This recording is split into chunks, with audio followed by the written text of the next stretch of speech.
Nacional Patagónico. Específicamente trabaja en el Instituto Patagónico de Ciencias Sociales y Humanas y su trabajo se especializa en sociedades móviles. Iba a presentar acá algo de su trabajo en simulaciones digitales arqueológicas. El trabajo que iba a presentar es de ella junto a una investigadora que se llama Ivana González, que es ingeniera en sistemas y también trabaja en el CENPAT en Puerto Madrid. El título de la presentación de Florencia es Exploración de estrategias de casa colectiva de Guanaco a través de simulaciones computacionales. Muchas gracias, Florencia. ¿Me pasas el micrófono? Bueno, no retoma. Hola. Bueno, gracias por participar y por venir hoy justo a mi charla. Les tocó sufrir la mía. Pero voy a empezar con la pregunta que me acabas de hacer vos. ¿Cuál es tu nombre? ¿Joel? ¿Cómo te llamas? Jonathan. Jonathan me acaba de preguntar por qué este encuentro se llama Teatros de Batalla y yo voy a presentar una cacería de guanacos colectiva. En realidad, la invitación, yo lo diría que más que un teatro de batallas, lo que yo estoy trabajando es un teatro de estrategias. Porque lo que voy a explicar ahora es cómo nosotros analizamos esta casa colectiva de guanacos, una de las actividades características de la economía de las sociedades cazadoras, recolectoras o móviles que vivieron en la Patagonia. Y vamos a empezar un poco a hacer un reconto para que se ubiquen de dónde vengo y el área que estudio. Ustedes, no sé si algunos han conocido la Patagonia Argentina, pero en el centro de la Patagonia es un área, en el centro norte de la Patagonia es un área de mesetas muy desértica que tradicionalmente la arqueología y la etnografía la llamaba casi, o la concebía casi como un área periférica. ¿Por qué? Porque casi no había cuevas, muy pocos lugares donde se podría rastrear presencia de humanos en el pasado, o muy difícil de encontrar, y tradicionalmente siempre quedó como un área periférica a la producción de los arqueólogos. Generalmente la mayoría de los sitios arqueológicos que se conocen para el lado de la zona de la cordillera, de Bariloche o del lado de la costa. Pero el área del centro de la Patagonia es un área que la tradición de la producción científica siempre la concebía como periférica. Pero ¿qué pasa? Trabajando con historiadores, los historiadores trabajan las fuentes y trabajaban las fuentes del siglo XIX, lo que nosotros veíamos es que las descripciones del siglo XIX no hablaban de un área periférica, un área vacía. Incluso había descripciones de viajeros y exploradores que hablaban de áreas donde había cacería intensa por parte de los cazadores recolectores, de guanaco principalmente. Entonces, siguiendo los rastros de los historiadores, decidimos trabajar en la zona del centro y realmente hacer lo que se llama en arqueología una prospección en el terreno, una investigación en el terreno en grandes áreas, para entender a ver cómo se había distribuido o si encontrábamos evidencia de esa ocupación. Esta es la zona que nosotros trabajamos, que es una meseta. Las mesetas saben que son, a grosso modo o a bruto modo, como una torta que tiene capas y distintos niveles. Entonces, nosotros lo que intentamos trabajar a nivel regional es desde el centro y los bordes de esa meseta. Primero porque parte de la gente del equipo intenta también saber cómo fue variando en el tiempo el ambiente en esas zonas. Y nosotros, esos son los paleontólogos y los geólogos. Nosotros lo que tratábamos de ver es cómo había variado o cómo había sido la ocupación humana en esas zonas.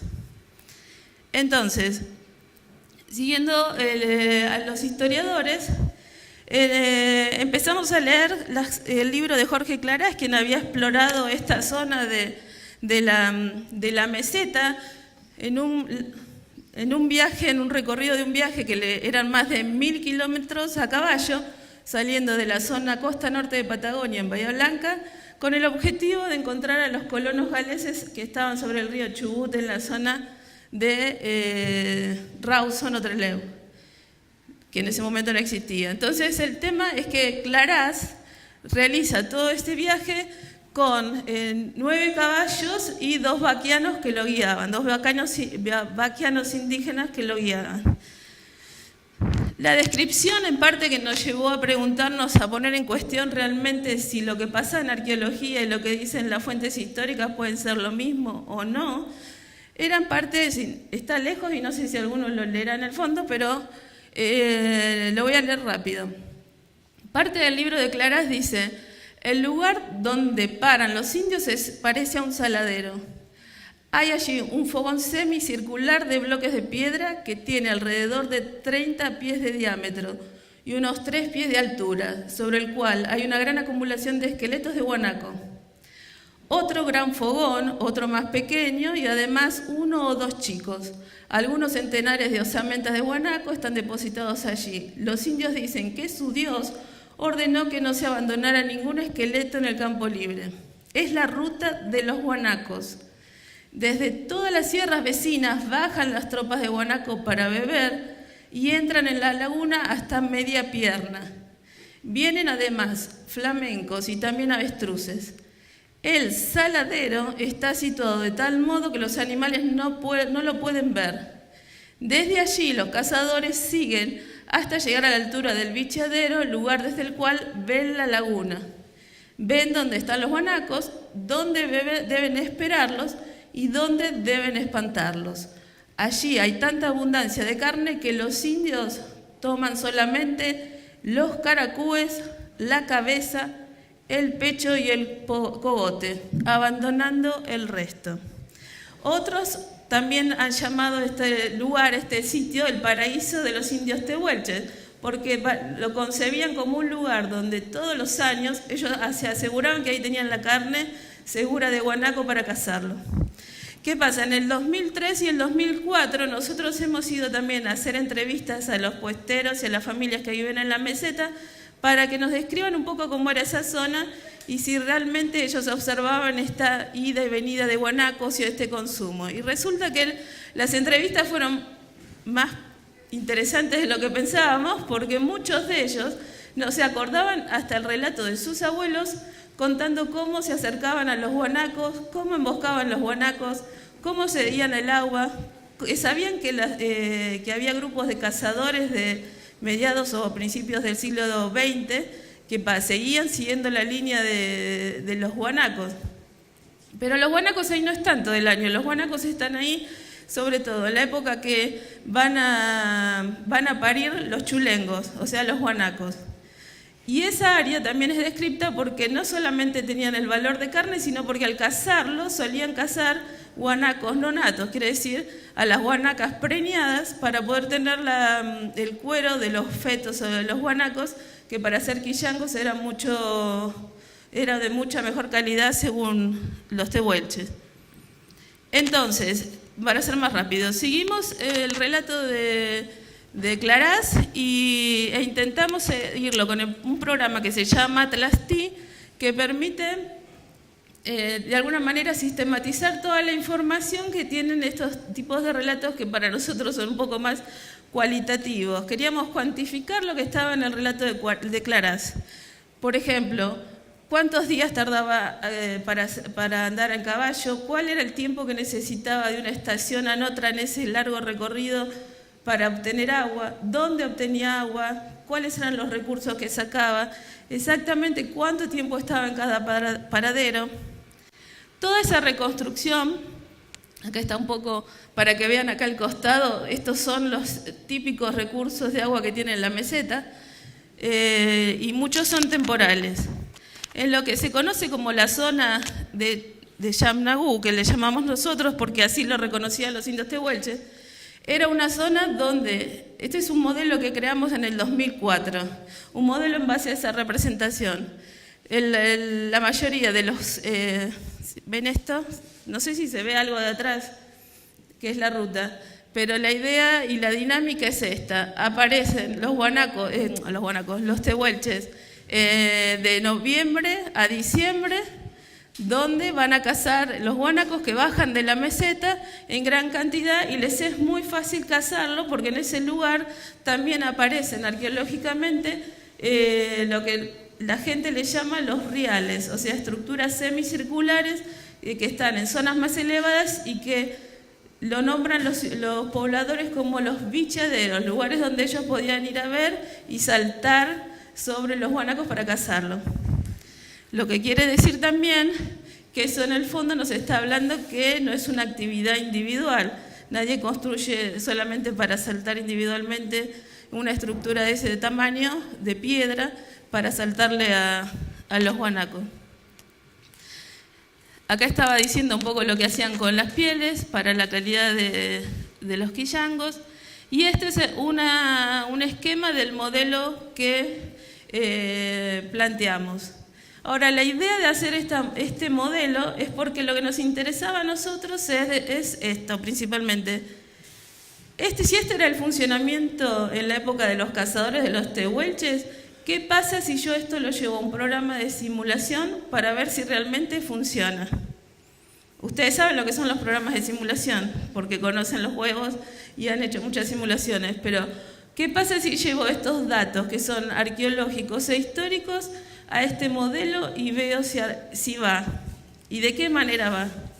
Entonces, el modelo que les dije que habíamos publicado en el 2004, lo intentamos de esta manera esquematizar y para hacer lo que sería, el diagrama del proceso de funcionamiento. Se llega al lugar, se caza y hay diferentes estrategias de caza, porque lo que se conoce por las teorías antropológicas, sobre todo de la vida de los cazadores-recolectores, es que hay muchas formas, y ahí va un poco relacionado con los teatros de batalla o con los teatros, en este caso de estrategias, de decisiones de cómo se va a cazar o no. Entonces, llevando esto, te lo voy a pasar rápido, porque tratamos de buscar diferentes tipos de simulaciones para ponerlas primero a prueba y para saber los datos que nos iban a mejorar la forma que nosotros poníamos en la computadora o simulábamos el modelo. Probamos en un principio con un programa que lo que simula son procesos de trabajo. O sea, en el momento que se caza, se procesa la pieza, se descarta, qué se lleva al campamento y cuánto se lleva, para poder de alguna forma cuantificar cada una de estas partes. Cada simulación, ustedes sabrán que cada simulación lo que vale es el dato estadístico que va a dar después. Esto es el modelo de representación que tiene, pero después con lo que uno trabaja es con la estadística que está por detrás. Entonces, cuando uno hace el modelo, lo primero que tiene que hacer es programar cómo va a funcionar, y para programar cómo va a funcionar tiene que decidir cómo va a funcionar el agente y cómo va a funcionar el medio de donde se va a mover este agente. Entonces, FlexSim, de alguna manera, que fue este primer programa que usamos, nos permitió hacer experimentos que estaban relacionados con los tiempos de caza, el movimiento y la coordinación en este proceso. Igualmente, este fue el primer programa de simulación al que le tenemos muchas críticas, pero me gusta ponerlo acá, aunque lo critiquemos, porque fue un primer paso para pensar el siguiente problema y para pensar por qué voy a cambiar de plataforma de simulación. Entonces, estos son más esquemáticos y esto, un poco los resultados, que en el caso del programa FlexSim lo que se veía, que si no hay tareas coordinadas, si de alguna manera entre los agentes no coordinan en base a algún criterio común, obviamente la obtención y los tiempos de trabajo siempre van a tardar mucho más. Entonces, segunda propuesta de modelo, y ahí nos fuimos a lo que se llama el modelado basado en agentes. Básicamente es esto: agentes programados, el tipo de interacciones que van a tener y las relaciones que van a tener, y un medio de interacción, y cómo este agente se relaciona a esas interacciones entre ellos y con el ambiente. Entonces, lo que tiene el tema de la simulación es que matemáticamente está basado, es una metodología que se permite trabajar con sistemas complejos. ¿Qué quiere decir? que yo puedo controlar, no se trabaja de manera lineal, no es que yo digo, a ver, un ejemplo, desaparece la comida, perece la mitad de la población, ahí ya estoy definiendo una causa. Un sistema complejo lo que supone es que esa explicación tiene otras condiciones, que no pueden ser reflejadas solamente por una causa o por una condición. Por eso acá no hay una sola causa y una condición, sino hay un ambiente que está definido por quien simula, un agente que está definido por quien simula y una interacción. Primero porque hay que hacerla explícita y porque segundo, un modelo, ustedes saben que es una abstracción de un problema. Un modelo no es todo, nunca, sino es hacer explícito lo que mi hipótesis o mi teoría está queriendo decir. Y a veces, en la mayoría de los modelos, eso no se explicita. Entonces, otro de los conceptos de los sistemas complejos es que trabaja con qué va a emerger de toda esa interacción. No es predecible directamente. Tengo 5 minutos. Bueno. Entonces, bueno, este era el esquema un poco de lo que era... Ay, me fui en decoración del PowerPoint, pero un poco para que vean la secuencia de cuando uno empieza a simular, el programa empieza a ejecutar este tipo de interacciones que uno puede ir registrando en etapas o puede ir registrando en las etapas de ese proceso simulado. Entonces, cuando quisimos probar con otra plataforma de simulación, nos fuimos a este programa que se llama NetLogo. Este es lo que van a ver ahora en funcionamiento, pero está básicamente lo que les decía el definido, el ambiente. Acá aparece un dibujo y un esquema de guanaquitos, pero en realidad esta forma de representarlo es útil en un sentido. Cuando uno hace simulaciones de sistemas complejos y sistemas sociales complejos, necesita la interacción de muchas disciplinas, o sea, de gente que conozca o que pueda de alguna manera modelar el ambiente, modelar el funcionamiento de los animales, modelar el funcionamiento de las personas. Para eso se necesita diálogo interdisciplinar. Entonces, esta forma de comunicar los modelos permite mucho más ese diálogo interdisciplinar y trabajar todos en la observación y corrección de esta plataforma. Entonces, en este que ustedes ven acá, esta es la diapositiva. En este que ven ustedes acá es la nueva simulación de este complejo Yamnagu. Y básicamente lo que no se ve, pero sí está pautado en estos sliders, son las condiciones en las que se va a simular y estos son los datos que se van a registrar. Entonces, acá sí es un sitio de casa y yo no sé si el maestro Peña no me debe estar escuchando, pero cuando hablábamos el otro día del Ike Game, un poco pensaba en este tipo de cosas. ¿Cuál es la estrategia con la que se va a mover la persona a la próxima estación? Ya van a jugar ahora al juego de Ike Game y van a ver que ahí también tienen condiciones y estrategias. En este caso, acá hay que definirlas y programarlas. Se utiliza un lenguaje de programación que es NetLogo. Este trabajo lo hacemos con Ivana González Bagur, que también trabaja en el CENPAT. Se define todos los pasos que tiene que llevar el modelo, aunque no estén en el dibujo anterior, pero sí que condicionan el funcionamiento. Se programa, me quedo ahí. En este caso serían los atributos de los agentes que van a participar. Acá no lo puse, pero también están los guanacos. En el programa definimos guanacos nonatos, guanacos adultos, que van a funcionar con diferentes, bueno, los nonatos no, los juveniles van a tener diferente velocidad en la carrera, algunos quizás sean más fáciles de capturar. Entonces, este tipo de condiciones también están programadas. Y bueno, un poco los resultados. Ahora les voy a mostrar el modelo y también me gustaría que ustedes puedan participar en el modelo para ver cómo funciona. Pero un poco los resultados que van a ver exactamente cuando lo pongan a prueba esto obviamente fue después de 1000 simulaciones. pero que todas las actividades de cooperación llevan a mayor rendimiento que cualquier tipo de casa individual. Y en el caso del uso del caballo, incrementa muchísimo la eficiencia de la casa, pero eso no quiere decir que vayan a consumir más. Quizás lo que en el fondo lo que hagan es descartar más. Así que, ¿para qué sirve tanta simulación para un arqueólogo que trabaja con objetos, va al terreno y hace excavaciones? Primero, una simulación permite muchas cosas, entre las que permite de alguna manera mejorar la forma en que uno explica procesos sociales. Eso es a lo que yo apunto, a mejorar no solo las hipótesis, sino a hacerlas explícitas, que es algo necesario. Es necesario explicitar por qué esto es consecuencia de determinado tipo de actividades y por qué no, y dar explicación a eso. Después, permite poner a prueba funcionamientos que las acciones del hombre en el pasado no han dejado. Actualmente tenemos vacíos de información, pero vacíos de información en el sentido que no todo se preserva. En áreas de difícil preservación, como el centro de la Patagonia, la meseta, donde la mayoría de las cosas que se preservan, por ejemplo, ¿qué puede ser? Una piedra, ¿qué otra cosa?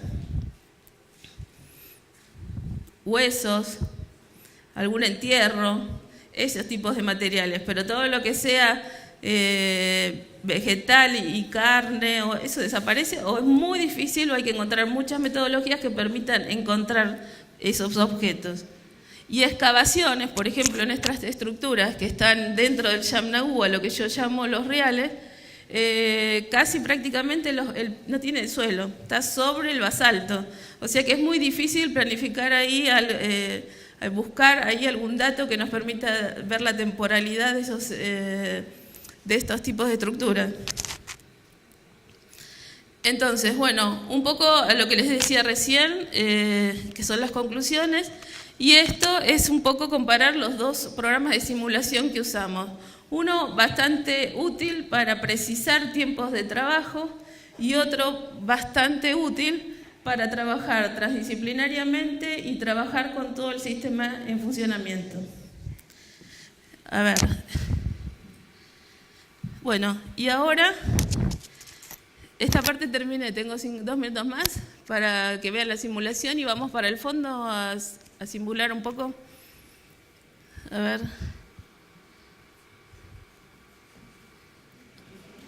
Acá vamos a ver un ejemplo.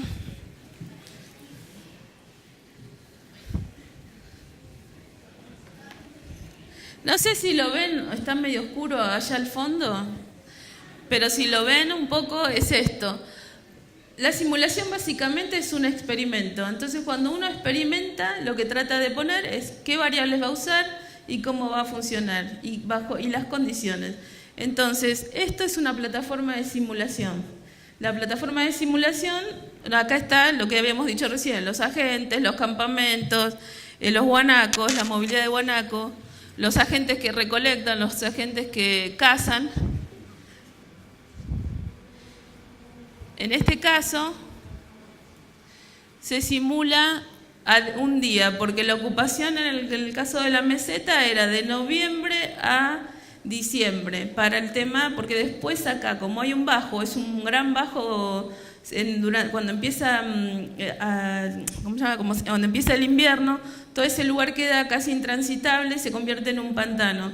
O sea, es aprovechable y se puede pasar durante el verano o la temporada seca. Entonces, lo que simulamos es agentes, bandas que van pasando con una diferencia de 1 semana, 4 semanas. Todo esto lo condicionamos en base a lo que sabemos de etnografía. Y los ponemos a funcionar. Parte de la gente que está en una banda va a recolectar, otra parte va a cazar.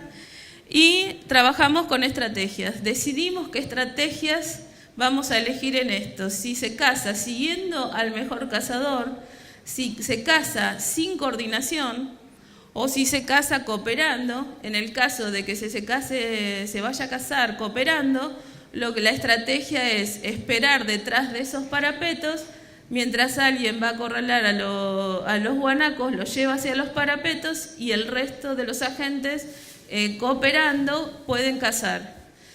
Y después, ustedes saben que el caballo no existió siempre en América, el caballo fue introducido y por parte de los tehuelches fue muy utilizado, y en el siglo XIX los tehuelches eran grandes jinetes.